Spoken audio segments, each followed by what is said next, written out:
The future of America depends on children receiving an education that develops the full potential of the individual through academic knowledge coupled with a proper understanding of the human person.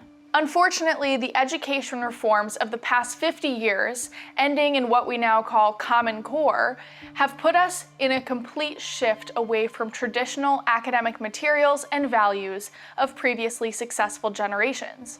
Historically, knowledge has been conveyed through amassing facts, using the building blocks of language, beginning with phonics, studying classical literature, mastering sequential math, following scientific reasoning, and studying history. But today, this is not the case in American public schools. Many blame this on Common Core, but I'm here to tell you that the story starts about 100 years earlier. Common Core is just the latest in a string of education reforms beginning in 1906 with the book The Principles of Teaching Based on Psychology, written by Edward Thorndike.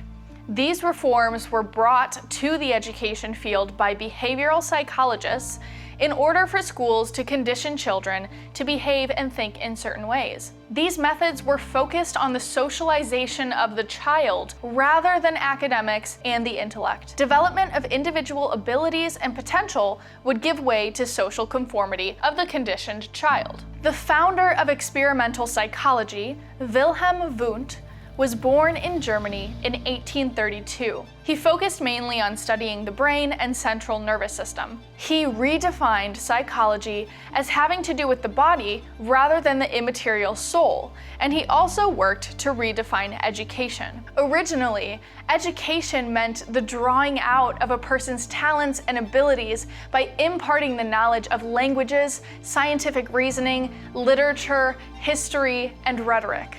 To an experimental psychologist such as Wundt, education became the process of exposing the students to what they called meaningful experiences to ensure desired reactions. I could go into more depth on Wundt's influence, but for the sake of time, I will only scratch the surface. Wundt taught a man by the name of Raymond CATTEL, who was a believer and advocate for eugenics and selective breeding. He held a position at New York Columbia University, was president of the American Psychologist Association and the National Academy of Sciences. He also invented the sight reading method, which has replaced phonics, resulting in lower literacy rates, as we see with Common Core. He discovered that preventing fluent reading could impair logical thought. Another student of Wundt's, Edward Thorndike, spent 30 years at Columbia University's Teachers College and said that every child should have as much high school work as the common good requires. The last student I will mention was G. Stanley Hall, who organized the Johns Hopkins University Psychology Lab, where he taught and influenced John Dewey. John Dewey, known as the father of modern education, published the first American textbook on his new psychology and was permitted by Johns Hopkins to apply his experiments to education in 1895. He taught at the universities of Michigan and Minnesota, the University of Chicago, and Columbia's Teachers College in New York. Dewey was an avowed socialist and co-author of the Humanist Manifesto. He was quoted as saying, "You can't make socialists out of individuals. Children who know how to think for themselves spoil the harmony of the collective society." Free market economist Friedrich Hayek backs up this quote by Dewey in his book, The Road to Serfdom. He says, "The tyrant will be able to obtain the support of all the docile and gullible who have no strong convictions of their own, but are prepared to accept a ready-made system of values if it is only drummed into their ears sufficiently loudly and frequently. It will be those whose vague and imperfectly formed ideas are easily swayed, and whose passions and emotions are readily aroused, who will thus swell the ranks of the totalitarian party." Psychologists CATTEL, Thorndike, and Dewey began what would be known as progressive education, and would soon be in every major city in the country. To these experimental psychologists, education became not the drawing out of a person's potential through knowledge, but the measured process of exposing students to certain emotional experiences to ensure desired reactions to shape attitudes and beliefs. WUNDT followers established themselves at Princeton, Johns Hopkins, Wesleyan, New York University, University of Cincinnati, Yale, University of Chicago, and Columbia University's Teachers College. By 1953, the Teachers College had produced approximately 20% of all public school teachers, with 50,000 having been trained at Teachers College. In the aftermath of World War II, Columbia University's Teachers College assisted in the creation of UNESCO, the United Nations Educational, Scientific, and Cultural Organization. In 1952, UNESCO circulated a pamphlet that states, "As long as the child breathes the poisoned air of nationalism, education in world-mindedness can only produce precarious results.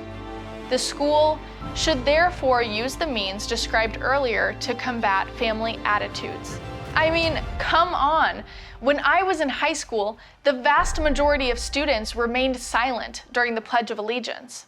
You can see that our young people today have a very anti-American attitude, and that attitude is a direct result from what they are learning and not learning in American public schools. In 2016, the James Madison Institute did a study on how 18 to 25-year-olds voted in the 2016 presidential election, and the results were shocking.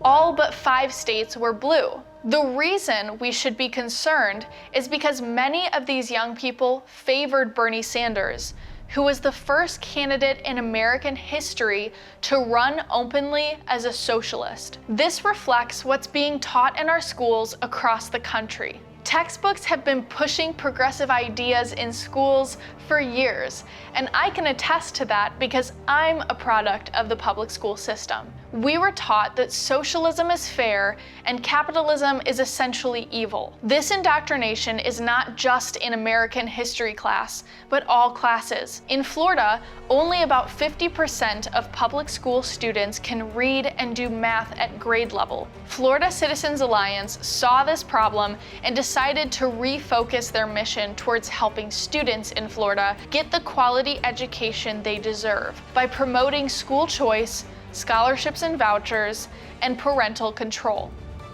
Florida Citizens Alliance has done such an amazing job here in Florida by removing Common Core and replacing it with BEST standards. I became involved with Florida Citizens Alliance about 4 years ago when I started to realize what was going on in the public school system. From kindergarten into 8th grade, I was public school the whole way through. But it was high school that really started to open my eyes to the failure of the public school system. My freshman year, because my family had moved abroad, I was homeschooled, and during that year, my education flourished. It wasn't until the following 2 years, sophomore and junior year, when my family moved to Naples, Florida, that I realized how far ahead I was just because of that 1 year of homeschooling. I started to understand that there was a lot of progressivism in the public schools, but I didn't realize the history. I was taught by my parents to think critically, so I was able to look at my public school textbooks and pull what was true from what was false, and much of it was false. I remember in my US history textbook, we spent probably 2 chapters talking about how America is based on oppression, and everything that America has done since its founding is just different forms of oppression. This is what I was taught as a junior in high school. This was in 2014 and 2015 when Common Core was really being implemented into the public schools. I remember being taken out of the classroom multiple times a week to be tested in a computer lab on various subjects. None of this testing was actually graded, it was just to get some information about the students to be able to put into a database. I remember one test in particular that struck me as very strange. I had to sit at a computer and listen to a woman speak gibberish into my ears, and then I would type what I thought those words meant if I could come up with my own definition. So she wasn't speaking any language, and what they wanted me to do was assign definitions that I had come up with to those words that she spoke. None of this makes any sense, but it was a psychological test to see how I think and how I would react. What did that have to do with my high school education? My junior year of high school, I started looking into colleges, and Hillsdale College was sending me some letters. So I decided to take a road trip up with my mom and visit the school. I didn't know a lot about Hillsdale College, but as soon as I arrived on campus, their mission really struck me. I had never heard my teachers or administration talk about education the way that Hillsdale did. Dr. Larry Arnn gave a speech that I still remember. He was talking about truth and pursuing liberty and critically thinking. I had never heard this kind of vocabulary used before. I was so taken by Hillsdale College that I decided I needed to move from a public school to a classical academy in order to prepare for Hillsdale College. It was the only college that I applied to, and I was lucky enough to be admitted, and I just graduated with a degree in economics. My senior year of high school, I went to Donahue Classical Academy in Ave Maria. As a senior, before you can graduate, you are assigned with a thesis. Part of that thesis is a long research paper, and the other part is presenting it to the community of Ave Maria, anybody who would like to attend, and then do a Q&A afterwards. I decided to do my research on the past 50 years of education reform in America. This was when I really understood what was going on in the public schools. And this was when I became so thankful that I had parents who were invested in my education. Many parents are sending their students to school 8 hours a day from kindergarten to 12th grade, trusting that the school is teaching them academic knowledge. But they have no clue that your child is being indoctrinated to believe in anti-American values and believe that this country was never great. Not only that, but when we at Florida Citizens Alliance did a little bit of research by looking at the difference between the national test scores in Florida versus the grades that the state assigns these schools, there's a huge difference. Although many parents are told that their child is enrolled in an A-graded school, Florida is actually 45th out of the 50 states in the lowest ACT scores. This is why Florida Citizens Alliance is important, because many parents really don't know what's going on. Like I said, I was lucky enough that my parents were starting to wake up to the indoctrination going on in public schools just in time to pull me out and help me receive a better education. The founder of Florida Citizens Alliance, Keith Flaw, frequently asked the question, how do you get rid of a government-run monopoly? His answer is that you can't, you have to break it through competition. So here at Florida Citizens Alliance, we are focused on helping parents find alternatives to government-run schools or the public schools. Many parents don't know of the opportunities through scholarships and vouchers that are available to them and could really turn around their child's education for the better. That's why we created a new website tailored towards parents called Liberty Scholar. We invite you to check it out. I am speaking to you on behalf of my generation and generations to come. We need you to get involved and help turn American education around now. Help us by spreading the word and visit our website, goflca.com. You can also help us by liking and sharing our Facebook and Twitter pages. If we want to save this country, we need to rebuild the institutions that have been slowly eroded by progressives over the past 50 years, starting with education. Thank you.